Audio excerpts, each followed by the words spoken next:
पहले दिन की कथा में हमारे रमन रेती वाले पूज्य महाराज जी श्री गुरु शरणानंद जी महाराज पधारे, तो मैं और डर गया। मैंने कि एक तो 5-6 हजार लोग हैं, ऊपर से पिताजी सामने बैठे हैं, नाना जी बैठे, ऊपर से महाराज जी और आए हैं। अब मैं क्या बोलूं? मैं तो सब भूल रहा था, बार बार विस्मृति हो रही थी।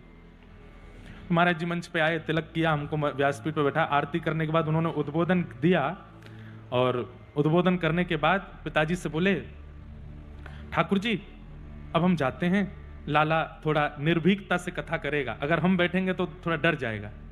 तो हमारे पिताजी बोले, वो आपको सुनाने के लिए तो बैठा है, बैठो। तो महाराज जी अब मुझसे बोले, हमको सुनाओगे? अब मैं कैसे कहूं कि नहीं। तो कहूं हाँ महाराज जी। तो फिर हमारा सोफा सामने लगवाओ, हम सामने बैठ के सुनेंगे। मैंने कहा इधर बैठ जाते तो मैं बिना देखे ही कहता।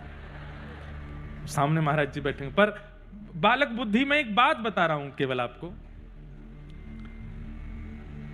महाराज जी सामने बैठे और मैं पूज्य पिताजी के गुरुदेव का स्मरण कर रहा था, अपने दादा गुरुदेव का, पिताजी के शिक्षा गुरुदेव श्री अनंत विभूषित श्री रामानुज प्रपन्नाचार्य गुरु जी। भैया ऐसी परिस्थिति में ठाकुर जी को याद नहीं, गुरु को याद करो।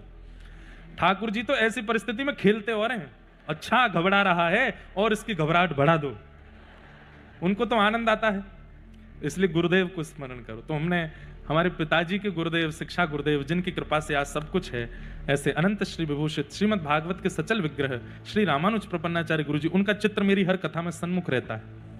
मैंने उनका अनुभव नहीं किया, 6 महीने की आयु थी मेरी, तब भगवत धाम प्रस्थान कर गए थे।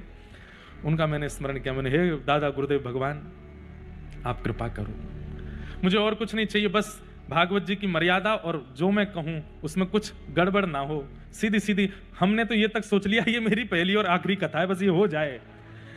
ये दादा गुरुदेव का चित्र दिखा रहे हैं टीवी पे, ये हनुमान जी के बगल में विराजते हैं। तो मैंने तो ये भी विचार कर लिया कि हे गुरुदेव भगवान ये कथा कैसे भी करवा दो, इसके बाद में कुछ और ही कर लूंगा मैं, कथा तो मुझसे होगी नहीं। इतने लोग बैठते हैं, डर लगता है, चित्त में घबराहट होती है।